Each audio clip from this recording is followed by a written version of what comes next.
I'm starting to rethink everything.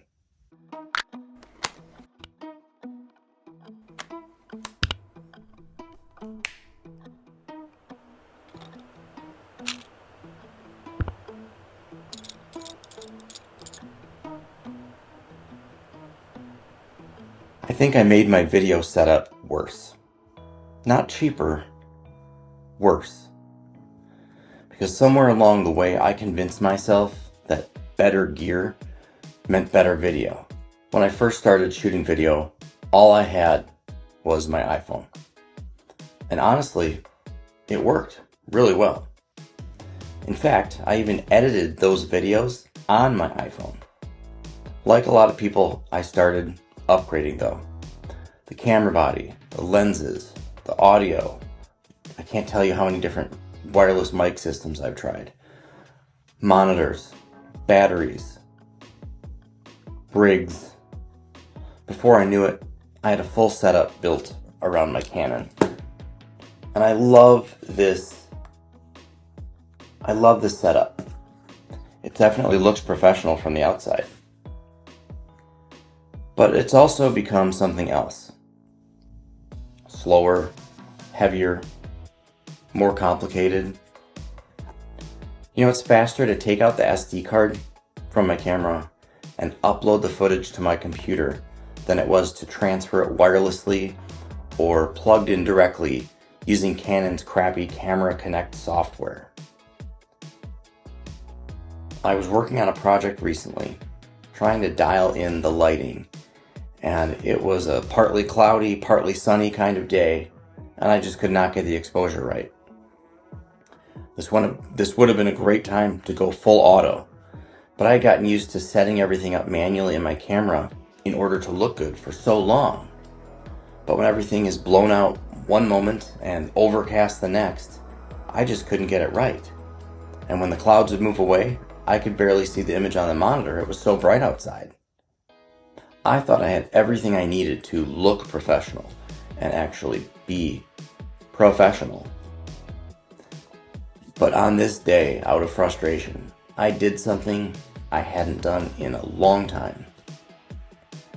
I just pulled my iPhone out of my back pocket, put it on a tripod, and hit record. And what came out of that?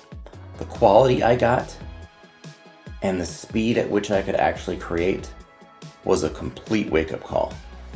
No rig, no setup time, no overthinking, just shooting, just me and the camera. And it made me realize something. I might have been building a system that looks more professional. It's definitely impressive to look at, right? I definitely think it is. But it makes creating so much more difficult. So now I'm starting to rethink everything. Not because the gear is bad, but because the process matters more than the gear. Speed matters. Simplicity matters. Being able to just capture the moment matters.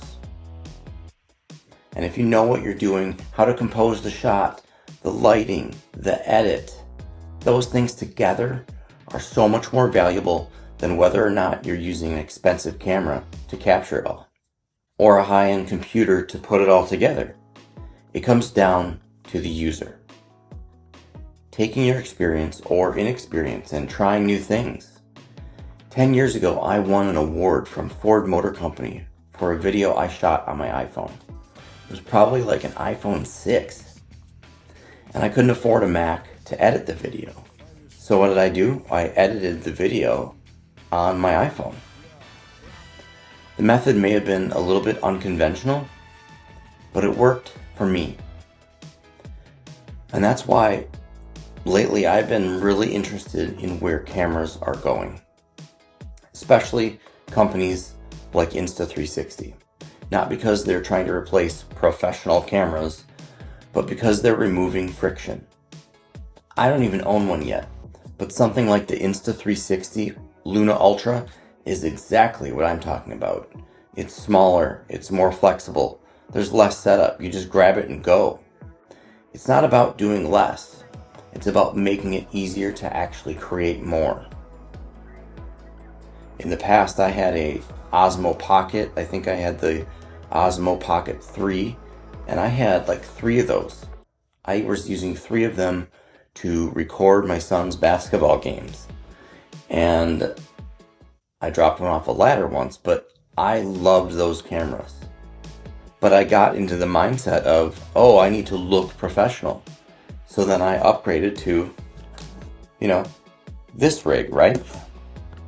So I'm not getting rid of my gear, not yet anyway, but I am rethinking how I use it. Because at the end of the day, the best camera setup is the one that actually lets you create. And by the way, this entire video, all of it, was filmed on an iPhone.